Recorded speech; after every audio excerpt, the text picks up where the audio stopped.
Hello friends, welcome to our YouTube channel competition math point. दोस्तों, हम लोगों ने आरआरबी एनटीपीसी का रीजनिंग प्रीवियस ईयर रीजनिंग को स्टार्ट किया था, जिसमें पार्ट 1 देखा था। आज जो होगा पार्ट 2 होगा, जिसमें जो हम लोग बात करेंगे स्टेज 1 28/3/2016 शिफ्ट 2 में पूछे गए प्रश्नों को देखेंगे। ठीक है, इसमें दोस्तों लगभग 25-22 क्वेश्चन है, जिसमें 1-2 क्वेश्चन मैं नहीं कराऊंगा क्योंकि वो 1-2 क्वेश्चन मुझे भी नहीं आती है। ठीक है, तो गलत बताने से अच्छा है कि मैं उसको ना ही कराऊं तो ही अच्छा रहेगा। ठीक है, तो चलिए देखते हैं 24 नंबर प्रश्न क्या कहता है। दोस्तों, स्टार्ट करने से पहले यदि आपने हमारे चैनल को अब तक सब्सक्राइब नहीं किया है तो सब्सक्राइब कर ले, जिससे कि आपको वीडियो की नोटिफिकेशन मिलती रहेगी। तो देखिएगा 24 नंबर प्रश्न क्या कहता है। प्रश्न है, एक परिवार में एक्स और वाई बहनें हैं। ए की माता वाई है, ए सी का पुत्र है, एक्स का पुत्र बी है। निम्नलिखित में से कौन सा कथन सही है? ये आपको ब्लड रिलेशन का प्रश्न हो जाता है। चलिए देखते हैं। कहता है कि एक्स और वाई बहन है, एक्स और वाई जो है बहन है, आपस में ये दोनों बहन है। ठीक है, तो बहन है, तो आगे क्या कहता है देखिए, ए की माता वाई है, वाई जो है ए की माता है, यानी कि माता जो है, देखिए प्रश्न समझिएगा कि ए की माता वाई है, ए की माता वाई है, तो मतलब कि ए क्या होगा, बेटी होगी। ठीक है, ए क्या होगा, बेटी होगी वाई की। ठीक है, माँ है तो ये बेटी होगी ना। ठीक है, बेटी या बेटा कुछ भी हो। ठीक है, ये कंफर्म नहीं कि बेटा है कि बेटी है, लेकिन ये उसी का बेटा या बेटी होगा। तथा ए का पुत्र सी है और इसका जो पुत्र है सो सी है। मतलब क्या, ए के लिए ये क्या हो जाएगा, ए के लिए ये बाप या बेटा, मतलब कि माँ या पापा हो जाएगा, और सी जो होगा पुत्र होगा, तो सी को पुत्र कर लेते हैं। और अगर वाई में और सी में रिलेशन बैठाएंगे तो क्या हो जाएगा, दादी पोता का हो जाएगा या दादी और पोती का हो जाएगा। तो यहाँ पे जो रिलेशन बैठेगा ये क्या बन जाएगा, दादी पोता का। ठीक है, अब आगे कहता है एक्स का पुत्र बी है, एक्स का कोई पुत्र है बी। ठीक है, तो निम्नलिखित में से कौन सा कथन सही है? बी व ए चचेरा भाई है, बी व ए चचेरा भाई है। नहीं, ए जो होगा बी का क्या लगेगा, देखिए वाई की ये बेटी है, अगर मान के चलिए बेटा या बेटी होगा ए, तो एक्स का क्या लगेगा, मतलब कि एक्स का ये क्या लगेगा, चचेरा भाई नहीं लगेगा। ठीक है, ये अगर भाई भी लगता तो क्या लगता, कौन सा भाई लगता, हो सकता है, क्योंकि देखिए ए बी का चचेरा भाई है, ये चाचा का बेटा तो नहीं है, लेकिन बहन का बेटा है जरूर। ये जो बी है ये किसका बेटा है, बहन का बेटा है। तो बहन के बेटे को हम लोग क्या कह सकते हैं, उसको क्या कह सकते हैं, मौसी का बेटा को क्या कहते हैं, मौसेरा भाई। ठीक है, तो यहाँ पे भाई का रिलेशन हो सकता है, तो ए नंबर ऑप्शन आपका हो जाएगा राइट आंसर। ठीक है, बी व ए चचेरे भाई हो सकते हैं, यहाँ चचेरा भी हो सकता है, फुफेरा भी हो सकता है। फुफेरा चचेरा नहीं होगा क्योंकि बहन है, तो मौसेरा भाई होगा। ठीक है, आगे बढ़ते हैं अगले प्रश्न में। 25 नंबर देखिए क्या कहता है, दिए गए कथन में कौन सा कथन सही है? ठीक है, कथन है 1 नंबर, कहता है कि सभी खिलाड़ी मजबूत है। चलिए इधर देखिए, मान के चलिए हम कुछ खिलाड़ी बना लेते हैं। ठीक है, ये जो जितना खिलाड़ी है ये मजबूत है। ठीक है, ये जितना जो खिलाड़ी है ये सब क्या है, मजबूत है। ठीक है, इस बात को समझ गए। अब कहता है सभी सशक्त लोग लंबे हैं। जितने सशक्त मतलब क्या होता है, मजबूत। जितने जो मजबूत लोग हैं ना वो लंबे हैं। ठीक है, तो ये जितना खिलाड़ी है ये मजबूत है, तो मजबूत है तो ये लंबे भी होंगे। ठीक है, लंबे। आगे कहता है अजीत सशक्त है। अजीत सशक्त है, तो सशक्त का क्या मतलब है कि अजीत लंबा हो सकता है, क्योंकि कहते हैं कि जितने भी सशक्त लोग हैं लंबे हैं, तो अजीत लंबा हो सकता है। ठीक है, तो अजीत जो है सशक्त है तो लंबा भी हो सकता है। ठीक है, अब चलिए प्रश्न कहता है कि अजीत एक खिलाड़ी है। अजीत एक खिलाड़ी है ऐसा कुछ कह रहा है, यहाँ पे कह रहा है कि सभी खिलाड़ी मजबूत है। यहाँ पे खिलाड़ी में कहीं पे अजीत का नाम नहीं लिया है, तो ये कथन आपका मतलब ऑप्शन 1 गलत है। अजीत एक खिलाड़ी नहीं है, क्योंकि खिलाड़ी में कहीं पे भी अजीत की चर्चा नहीं किया है, इसलिए अजीत खिलाड़ी नहीं है। अजीत लंबा है, हाँ ये हो सकता है अजीत लंबा है, क्योंकि कह रहा है कि जितने भी सशक्त लोग हैं वो लंबे हैं, तो अजीत सशक्त है, इसका मतलब क्या है कि अजीत लंबा हो सकता है, क्योंकि अजीत सशक्त है और सभी सशक्त लोग लंबे हैं। तो ये नंबर आपका सही हो जाएगा, अजीत लंबा है। ठीक है, सो राइट आंसर क्या हो जाएगा आपका, बी नंबर। समझ गए होंगे प्रश्न को। आगे बढ़ते हैं अगले प्रश्न में। देखिएगा 27 नंबर प्रश्न। दोस्तों 26 नंबर प्रश्न मैंने छोड़ दिया है, क्योंकि 26 नंबर प्रश्न मुझे भी नहीं समझ में आया है कि वो कैसे बनेगा। ठीक है, तो 26 नंबर छोड़कर मैं 27 नंबर प्रश्न की ओर बढ़ता हूँ। कहता है मुरली अपने कुत्ते को सैर पर ले जाता है। वह एक चौराहे पर बाईं ओर मुड़ता है और दक्षिण की ओर चला जाता है। बाईं ओर मुड़ने से पहले वह किस दिशा में चल रहा था? देखिए यह दिशा निर्देश का प्रश्न है, तो आपको उससे पहले दिशा निर्देश के लिए डायग्राम खींच लेना होगा, ठीक है। इससे क्या होता है कि अच्छे से बनता है, ठीक है। तो आप इस तरीके से खींच लीजिएगा। वो इधर में क्या होता है, ईस्ट, वेस्ट, नॉर्थ, साउथ, ठीक है। अब कहता है कि वह एक चौराहे पर बाईं ओर मुड़ता है। यहाँ पे चौराहा है, ठीक है, और उसके मुंह जो होगा, देखिए यहाँ पे बायां मतलब किधर जाएगा, तो एक चौराहे पे वह बाईं ओर मुड़ता है। मान के चलिए चौराहा है तो बाईं ओर क्या होगा, देखिए ये, और उसके बाद कहता है कि दक्षिण की ओर चलता है। तो यहाँ पे अगर हम इसको खड़ा करते हैं एक आदमी को, ठीक है, इस प्रकार का आदमी होगा, तो ये जो होगा ना, इसका बायां किधर होगा, इधर होगा लेफ्ट, और उधर क्या हो जाएगा, राइट, ठीक है। तो कहता है कि बायां की ओर चलता है और साउथ की दिशा में चलता है। बायां ओर मुड़ता है, बायां ओर मुड़ेगा तो इधर मुड़ेगा, और साउथ की दिशा में चलता है मतलब दक्षिण दिशा में चलता है, तो किधर चलता है, नीचे की ओर चलता है, ठीक है। तो कहता है बाईं ओर मुड़ने से पहले वो किस दिशा में चल रहा था, तो वो किस दिशा में चल रहा था, इस दिशा में चल रहा था, ये डायरेक्शन में, ठीक है। तो इधर क्या है, ईस्ट वेस्ट, पूरब पश्चिम, तो वो किस दिशा में चल रहा था, पश्चिम की ओर। ऑप्शन नंबर क्या हो जाएगा, सी नंबर ऑप्शन, पश्चिम की ओर, ठीक है। समझे होंगे प्रश्न को। कहता है क्या हुआ, एक चौराहे पे है, तो मान के चलिए कि ये चौराहा है, ठीक है, और यहाँ से यह मतलब कि ये आदमी है और ये चौराहा है इस प्रकार का। कहता है कि वह बाईं ओर मुड़ता है, तो बाईं ओर अगर मान के चलिए आप इमेजिन कीजिए कि इधर अगर आपका फेस हो इस साइड में, तो आपका राइट हो जाएगा इस साइड में, ये राइट हैंड हो जाएगा और ये क्या हो जाएगा, लेफ्ट हैंड। तो कहता है कि लेफ्ट में घूमता है दक्षिण की ओर, तो इधर घूमिएगा, तो इधर घूमिएगा, तो वही पूछता है कि जब वो दक्षिण की ओर चलता है, फिर इधर जब चला तो उस बाईं ओर मुड़ने से पहले वह किस दिशा में था, तो ये जो दिशा है, ये वाला लाइन, ये किस दिशा का है, तो देखिए यह ईस्ट वेस्ट का है। वेस्ट मतलब क्या होता है, पश्चिम, ठीक है। आगे बढ़ते हैं अगले प्रश्न में। देखिएगा 29 नंबर प्रश्न क्या कहता है। प्रश्न नीचे दिए गए हैं कि उनके बाद कुछ निष्कर्ष है। सामान्य रूप से ज्ञान तथ्यों के अनुसार यदि विभिन्नताएं मालूम हो तो तब भी आपको दिए गए विवरण को सही मानना है। चलिए विवरण एक क्या कहता है, बच्चे कभी कभी शरारत करते हैं। बच्चे जो है कभी कभी शरारत करते हैं, ठीक है। कहता है माताएं पागल लोग की तरह बच्चों पर चीखती हैं। तो माताएं जो है कहता है पागल लोगों की तरह बच्चों पर चीखती है। अब निष्कर्ष जो दे रखा है, क्या दे रखा है, सभी माताएं पागल होती है, ऐसा तो कुछ नहीं कर रहा है। माताएं पागल लोगों की तरह अपने बच्चों पे चीखती है, तो सभी माताएं पागल हो सकती है, कभी नहीं हो सकती है। सभी माताएं क्यों पागल होंगी, ठीक है। दूसरा कहता है बच्चे अपनी माताओं को चीखने के कारण ही शरारती करती है। नहीं, ये भी गलत है। कोई बच्चा ऐसा होगा जो सोचेगा कि मैं शरारत करूं तो मेरी माँ मेरे पे चीखे, ऐसा कोई नहीं होगा बच्चा। तो ये भी जो होगा कथन गलत होगा। मतलब कि सभी माताएं पागल नहीं होती है और बच्चे अपनी माताओं को चीखने के कारण शरारती होते हैं, ये भी आपका गलत है। दिया गया है कि कथनों में तर्कसंग ढंग से दिए गए विवरण का अनुगमन करता है। ए नंबर ऑप्शन है, 1 व 2 निष्कर्ष का अनुमान नहीं है, केवल एक निष्कर्ष ही अनुमान करता है, केवल 2 निष्कर्ष ही अनुमान करता है, 1 व 2 दोनों निष्कर्ष अनुगमन करता है। तो ए नंबर ऑप्शन हो जाएगा आपका राइट आंसर, जो कि है कोई अनुगमन नहीं करता है। तो क्या हो जाएगा राइट आंसर, 1 नंबर ऑप्शन, ठीक है। सभी माताएं पागल नहीं होती है, ठीक है। कह रहा है कि माताएं पागल लोगों की तरह अपने बच्चों पे चीखती है, लेकिन सभी माताएं पागल नहीं होती है। बच्चे अपनी माताओं को चीखने के कारण शरारती करते हैं, ये भी आपका गलत है। तो क्या हो जाएगा, दोनों कथन आपका गलत है। तो क्या हो गया राइट आंसर, 1 नंबर ऑप्शन, ठीक है। आगे बढ़ते हैं 30 नंबर। देखिए क्या कहता है, निम्नलिखित में से कौन सी श्रेणी के अंतर्गत नहीं आता है। क्या क्या है, 8 है, 27 है, 50 है, 125 है और 343 है, ठीक है।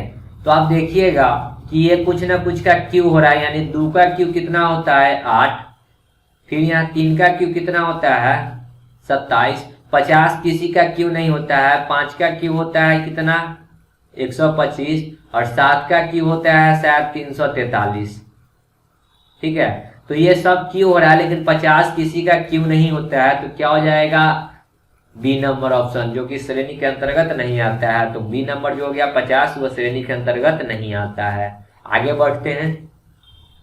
26 नंबर देखिए क्या कहता है, सॉरी 31 नंबर प्रश्न है।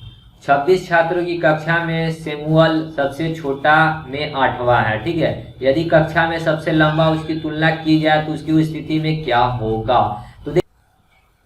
तो टोटल स्टूडेंट कितना है 26, और सैमुअल कितना नंबर पे 8वां नंबर, तो 8 घटा लीजिए तो कितना आ जाएगा, 26 में से 8 जाएगा तो 18, और इसमें 1 जोड़ दीजिए बस। 18 एक क्या हो गया 19। तो जो सबसे लंबा है कक्षा में वो किस स्थान पे होगा, 19वें स्थान पे। ऑप्शन नंबर सी हो जाएगा राइट आंसर, ठीक है। समझ गए होंगे। आगे बढ़ते हैं अगले प्रश्न में। देखिए 32 नंबर क्या कहता है प्रश्न, अगली संख्या श्रेणी में क्या है। मतलब क्या है कि 765 है, उसके बाद कितना है 642 है, उसके बाद कितना है 519 है, उसके बाद कितना है 396 है, उसके बाद कितना है 273 है, और इसके बाद का संख्या जो आएगा वो क्या आएगा सो बताना है, ठीक है। तो देखिए कैसे बनेगा, करना कुछ नहीं है। 200 कितना था 73। अंतर देखिए कि अंतर सब में कितना का है। यहाँ पे घटाएंगे तो 765 में से 642 घटेगा तो कितना आ जाएगा, 5 में से 2 जाएगा तो 3, 6 में से 4 गया तो 2, 7 में से 6 जाएगा तो 1, 123। यहाँ पे फिर घटाएंगे तो कितना आ जाएगा, 2 में से 9 नहीं घटेगा, 12 में से 9 जाएगा तो कितना बचेगा 3। फिर ये हो गया 3 में से 2 जाएगा, 3 में से 1 जाएगा तो 2, और ये हो जाएगा 6 में से 5 गया तो 1, यहाँ भी 123 आ रहा है। यहाँ पे घटाएंगे 9 में से 6 जाएगा तो 3, फिर 1 में से 9 नहीं घटेगा, 11 में से 9 जाएगा तो 2, और 4 में से 3 गया तो 1, 123। यहाँ घटा कर देखते हैं, 6 में से 3 जाएगा तो 3, 9 में से 7 गया तो 2, और 3 में से 2 जाएगा तो 1, मतलब 123 सब में से घट रहा है। तो 273 में से 123 घटा दीजिए, जो आएगा सो आपका आंसर हो जाएगा 273 माइनस 123, तो कितना आ जाएगा, 3 में से 3 जाएगा 0, 7 में से 2 जाएगा 5, 2 में से 1 जाएगा 1, 150। देखिए ऑप्शन में 150 है क्या, सी नंबर ऑप्शन, ठीक है। समझ गए होंगे प्रश्न को। आगे बढ़ते हैं अगले प्रश्न में क्या कहता है। 33 देखिए क्या कहता है, 6 व्यक्तियों PQRSTU का एक परिवार है। P और वह R एक विवाहित जोड़ा है। P की लड़की S है, R का पुत्र Q है, लेकिन Q की माता R नहीं है, R का भाई T है, U S का भाई है, U जो है S का भाई है। तो परिवार में कितने सदस्य पुरुष हैं, पुरुषों की संख्या बतानी है, ठीक है। तो ऑप्शन लिख दिए, ठीक है, नीचे जो भी ऑप्शन था। तो चलिए कहता क्या है कि 6 व्यक्ति है, ठीक है। अब इसमें पुरुष की संख्या हम लोग को बताना है। तो P हुआ R जो है एक विवाहित जोड़ा है, P और R, तो P प्लस R को विवाहित है, तो इस दोनों में से वो पुरुष निकल जाएगा, क्योंकि एगो स्त्री होगा एगो पुरुष होगा तब ना विवाहित जोड़ा होगा। तो एगो कोई होगा इसमें पुरुष, तो पुरुष की संख्या यहाँ से क्या निकल गया, एगो, ठीक है। तो एगो पुरुष हो गया। अब आगे कहता है P व R एक विवाहित जोड़ा, P की लड़की S है, P की लड़की S है, S तो लड़की है, और R का पुत्र Q है, यानी कि Q भी जो है ना एगो विवाहित जोड़ा हो गया, मतलब कि पुत्र जो है, पुत्र क्या हो गया पुरुष में गिनती हो जाएगा, तो Q जो हो जाएगा एगो पुत्र हो जाएगा, तो ये भी एक पुरुष में आ गया गिनती। आगे कहता है लेकिन Q की माता R नहीं है, माता जो है R नहीं है, R का भाई T है, यानी R का भाई T है, यानी कि T भी जो हो जाएगा भाई है, तो ये भी तो पुरुष है ना, तो ये भी पुरुष हो गया, तो एक और पुरुष आ गया, ठीक है। अब आगे देखिए, और U S का भाई है, S का भाई कौन है, U है, तो U भी तो एगो हो गया ना, तो U भी एक निकल गया जो भाई है। तो जोड़ दीजिए कि क्या है पुरुष, एक पुरुष, दो पुरुष, तीन पुरुष, चार पुरुष, तो टोटल क्या है पुरुष हो गया 4 गो। तो ऑप्शन में देखिए 4 है क्या, बी नंबर ऑप्शन हो जाएगा आपका राइट आंसर, ठीक है। तो पुरुष की संख्या सिर्फ बतानी थी कि सदस्य में पुरुष कितना है, तो 4 गो है, ठीक है। आगे बढ़ते हैं। 34 देखिए क्या कहता है। 34, यदि E और AB की बेटियां हैं, E जो है AB की बेटियां हैं, यदि कि A और B जो होगा क्या हो जाएगा, पति पत्नी होगा, ठीक है। ये दोनों जो होगा क्या होगा, पति पत्नी होगा, ठीक है। तब में इसकी बेटी जो है क्या है, E है, ठीक है। अब आगे कहता है A का विवाह B से हुआ, ए का विवाह भी से हुआ। कहता है कि ई और ए बी की बेटियां हैं। बी का जो बेटी है, बी की बेटी जो है ना, 2 बेटी है। एगो का नाम है ई और एगो का नाम है क्या, ए। ये क्या है, बेटी है। ये दोनों बेटी है बी की। बी क्या हो जाएगा, माता होगी। ए का विवाह भी से हुआ। अब ए का जो विवाह है ना भी से हुआ, यानी भी से हुआ, तो ये दोनों क्या हो जाएगा, पति पत्नी हो जाएगा, हस्बैंड वाइफ कर लेते हैं। ठीक है। अब कहता है हुआ, भी का ई से क्या संबंध है, भी का ई से क्या संबंध है, तो साली लगेगा, क्योंकि ई तो बेटी है। ये दोनों जो है भाई बहन है, ई और ए जो बेटी है, तो ये दोनों बहन है। तो बहन का हस्बैंड क्या होगा, तो हस्बैंड, जो बहन का हस्बैंड होगा जीजा लगेगा। ठीक है। तो देखिए ऑप्शन में जीजा कहाँ है, तो ये तो दामाद तो होगा नहीं। बी नंबर ऑप्शन देखिए, साला देवर जीजा, यही ऑप्शन होगा। भी जो होगा दामाद जीजा लगेगा, या फिर जीजा का ये साला साली जो भी हो सो लगेगी। सो क्या हो जाएगा, बी नंबर ऑप्शन। ठीक है, समझ गए होंगे प्रश्न को। तो आगे बढ़ते हैं अगले प्रश्न में। देखिए 36 नंबर प्रश्न, 35 नंबर प्रश्न हमने छोड़ दिया है। वो जो है 35 नंबर प्रश्न वो आपका है डायग्राम से। ठीक है, तो डायग्राम भी मुझे नहीं आती है। चलिए 36 नंबर प्रश्न देखते हैं क्या कहता है। निखिल पार्क में एक लड़की से मिलता है। लड़का निखिल की पहचान, देखिए निखिल पार्क में एक लड़के से मिलता है। ठीक है, निखिल पार्क में एक लड़के से मिलता है। लड़का निखिल की पहचान अपने पिता से छोटे भाई के रूप में कराता है। तो निखिल लड़का का क्या होगा, तो निखिल जो होगा लड़का का क्या होगा, तो क्या होगा, देखिए प्रश्न समझिएगा। देखिए कहता है कि निखिल पार्क में एक लड़का से मिलता है। ठीक है, लड़का निखिल की पहचान, देखिए लड़का जो है निखिल की पहचान क्या करवाता है, अपने पिता के छोटे भाई के रूप में। मतलब कि निखिल की पहचान करवाता है लड़का के पिता। लड़का का पिता होगा और उसका छोटा भाई, तो निखिल जो हो जाएगा छोटा भाई होगा, यानी कि लड़का का क्या हो जाएगा, चाचा लगेगा।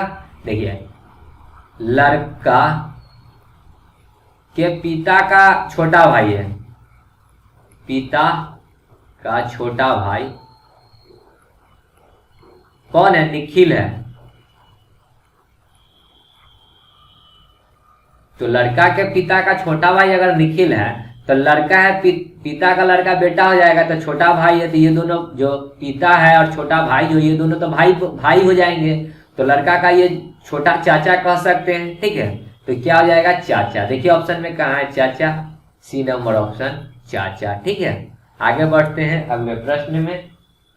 37 नंबर प्रश्न देखिए, कहता है चिन्हों के सही सेट का चयन करें। कहता है ए नंबर ऑप्शन है कि गुना माइनस भाग, इस जहां जहां खाली जगह है इसका यूज करके और बराबर में कितना लाना है, 26। तो आप उसी का यूज कीजिए और प्रश्न को बनाइए। तो क्या है, देखिए 34 16 4 12, 412 है 4 और उसके बाद क्या है 12। ठीक है, तो आपके पास ऑप्शन है, तो ए नंबर अगर आप ऑप्शन लेके चलते हैं तो क्या डालेंगे, पहले गुना, फिर माइनस, फिर भाग, और देखिए बराबर 26 आता है कि नहीं आता है। तो देखिए जब भाग में रहता है तो पलटी मारता है, तो यहाँ पे क्या हो जाएगा, 1/12 हो जाएगा ना। 4 भागा है 1/12, तो 1/12 तो यहाँ भाग में आ जा रहा है। ठीक है, काटेंगे तो 4 एकम 4 और ये 12 कट जाता रहा 3 बार में, तो 1/3 होता है, 1/3 हो जाता तो आपका आंसर आ जाता बट्टा में। ठीक है, तो आंसर जब आता बट्टा में तो आपका ये सही नहीं होता, तो 1 नंबर ऑप्शन आपका हो गया गलत। दूसरे नंबर ऑप्शन पे चलते हैं, देखते हैं दूसरा नंबर प्रश्न क्या कहता है, सॉरी दूसरा ऑप्शन क्या है। ठीक है, तो देखिए दूसरा क्या है, प्लस माइनस भाग, यहाँ प्लस है, यहाँ माइनस है और यहाँ भाग है। फिर यहाँ पे अगर भाग आ गया तो ये तो फिर वही बट्टा में ला देगा ना, तो ये भी ऑप्शन आपका नहीं होगा, बट्टा में आ जाएगा। ठीक है, तो अब तीसरा ऑप्शन लेकर चलते हैं। ठीक है, तीसरा ऑप्शन क्या है, प्लस भागा प्लस, यहाँ प्लस, यहाँ भागा और यहाँ प्लस। देखिए सॉल्व करके तो कितना आता है, 34 16 को 10 का 10 रहने देंगे और इसमें भाग है तो भाग गुना में चेंज हो जाएगा, तो 1 क्या हो जाएगा 4 और प्लस 12, 4 से 16 कट जाएगा, 4 चौका 16, तो 34 और 4 कितना होता है 38, और 2 40 और 10 50, कितना हो गया 50, लाना था कितना 26, ये भी ऑप्शन हमको नहीं दिया। तो A B C 3 option cut गया, तो बचा ऑप्शन क्या, डी। सो राइट आंसर हो जाएगा डी। आप चेक कर लीजिए डी नंबर ऑप्शन। तो चलिए कितना है 34, पहले में प्लस करना है तो प्लस 16, फिर भाग करना है तो भाग करेंगे तो कितना आ जाएगा, भागा 4, और माइनस करना है 12। देखिए अब यहाँ पे 4 से 16 कट जाएगा कितना बार में, तो अभी जस्ट हम लोगों ने काटा है 4 बार में, तो 34 और 4 कितना हो जाएगा 38, अब माइनस में 12, 38 में से 12 घटेगा तो कितना आ जाएगा 26, जो लाना था 26 तो आ गया ना। तो कौन दिया ऑप्शन, डी नंबर। सो राइट आंसर हो जाएगा डी। ठीक है, आगे बढ़ते हैं। 38 देखिए क्या कहता है कि जोशी ने चित्रा से कहा, तुम्हारी पुत्री के पिता मेरे भाई के पुत्र हैं। चित्रा की पुत्री का जोशी के भाई से क्या रिश्ता है। प्रश्न देखिए क्या कहता है, ये सब ब्लड रिलेशन है, ये अपने ऊपर डिपेंड करके देखिएगा, बहुत ही आसानी से बन जाएगा। इमेजिन कीजिए अपने ऊपर। कहता है कि जोशी ने चित्रा से कहा, जोशी को मान लीजिए कि हम हैं, और चित्रा को मान लीजिए कि कोई लड़का है चित्रा, ठीक है, या लड़की है, जो भी है।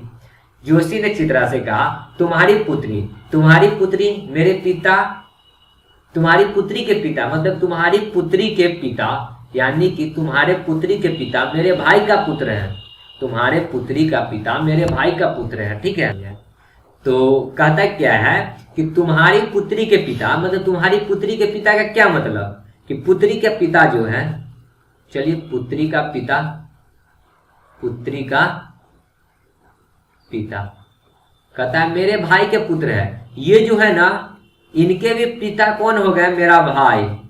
मेरा भाई जो है ना, इनके भी पिता हो गया है। तो पिता के ये पिता हो गया, मतलब कि इस यहाँ पे क्या बनेगा, पुत्र का रिलेशन बनेगा, ठीक है। ये जो हो जाएगा पुत्र, ये हो जाएगा पिता, तो इस दोनों का रिलेशन कह रहा है कि क्या होगा। तो ये देखिए, ये पिता, देखिए ये पुत्र हुआ, ये पिता हुआ, और इसके पिता ये हो गए। तो समझिए कि अगर आप पुत्र हैं और आपके पापा और उनके पापा, तो आपके क्या लगेंगे, दादा लगेंगे कि नहीं लगेंगे। तो वही क्या रिलेशन बनेगा, दादा का, ठीक है। तो यहाँ किनका रिलेशन बनेगा, दादा, ऑप्शन नंबर सी, ठीक है। समझ गए होंगे, आगे बढ़ते हैं। देखिए 39 नंबर, नीचे विवरण दिए गए हैं कि उनके बाद कुछ निष्कर्ष है। नीचे दिए गए सवालों का जवाब देने के लिए उन्हें पढ़े। ए नंबर ऑप्शन है विवरण, कि इन दिनों कॉलेज की शिक्षा बहुत खर्चीली हो गई। बहुत खर्चीली का क्या मतलब है, कि मान के चलिए पहले लोग 10,000 में है सो पढ़ाई कंप्लीट कर लेते थे कोई कोर्स, अब जो है 1 लाख लग जाता होगा कोई कोर्स करने में, ठीक है। तो वही कहता है कि इन दिनों जो है ना कॉलेज की शिक्षा बहुत खर्चीली हो गई है, ठीक है, ये सही बात है। कॉलेज की शिक्षा कुछ लोगों तक सीमित कर देनी चाहिए। कॉलेज की शिक्षा कहता है कि कुछ लोगों तक सीमित कर देनी चाहिए, मतलब कि कुछ सीमित कर देनी चाहिए, जिसके पास पैसा होगा वही ना करेगा, ठीक है। तो वो कहता है कि कुछ लोगों तक सीमित कर देनी चाहिए। अब कहता है निष्कर्ष कि कोई भी कॉलेज जाने की क्षमता नहीं रखता है। ये कोई जरूरी है, जिसके पास पैसा होगा वो कॉलेज तो जाएगा ही जाएगा। कहता है ना कि इन दिनों कॉलेज की शिक्षा बहुत खर्चीली हो गई है, तो खर्चीली हो गई तो इसका ये तो मतलब नहीं कि कॉलेज जाने की क्षमता नहीं रखेगा, जिसके पास पैसा होगा वो तो कॉलेज जाएगा ही। तो कहता है कोई भी कॉलेज जाने की क्षमता नहीं रखता है, नहीं, ये तो गलत है भाई। जिसके पास पैसा होगा वो कॉलेज जाएगा ही जाएगा। दूसरा कहता है कि गरीबों को भी कॉलेज की शिक्षा तक पहुंच होनी चाहिए। तो गरीबों को शिक्षा तक पहुंच होनी चाहिए का क्या मतलब है, जिसके पास पैसा होगा वही ना शिक्षा तक जाएगा। अगर गरीब के पास पैसा ही नहीं होगा, देखिए गरीब को पैसा ही नहीं होगा तो वो कहाँ तक उच्च कॉलेज की शिक्षा प्राप्त करेगा। उच्च खर्चीला शिक्षा कोई भी नहीं प्राप्त करेगा, कोई भी गरीब नहीं प्राप्त कर सकता है। तो आपका गरीब वाला भी जो हो ये भी आपका गलत हो जाएगा, क्योंकि गरीब को भी शिक्षा तक पहुंच होनी चाहिए। लेकिन यहाँ पे तो पहले ही कंडीशन कह देता है कि बहुत खर्चीली हो गई है, तो खर्चीली है तो गरीब तो जाएगा ही नहीं, ठीक है। तो कहता है कि केवल एक निष्कर्ष का अनुमान करती, दोनों निष्कर्ष मेरा गलत है। तो जो दोनों निष्कर्ष गलत होगा वही हो जाएगा राइट आंसर। तो डी नंबर ऑप्शन देखिए 1 व 2 दोनों निष्कर्ष का अनुगमन नहीं करती है, सो राइट आंसर हो जाएगा, ठीक है। आगे बढ़ते हैं अगले प्रश्न में। देखिए 40 नंबर प्रश्न क्या कहता है, 26 छात्रों की एक कक्षा में 14 छात्रों के पास बिल्ली है। तो ये देखिए, ये मैंने पहले ही से 3 को डायग्राम बना रखा है, इससे अच्छे से आपको समझ में आएगा। तो ये वाला डायग्राम यदि अगर हम बिल्ली का कर लेते हैं तो क्या हो जाएगा, बिल्ली, ठीक है, बिल्ली। इसको कर लेते हैं कुत्ता, और नीचे वाले को क्या कर लेते हैं, तोता।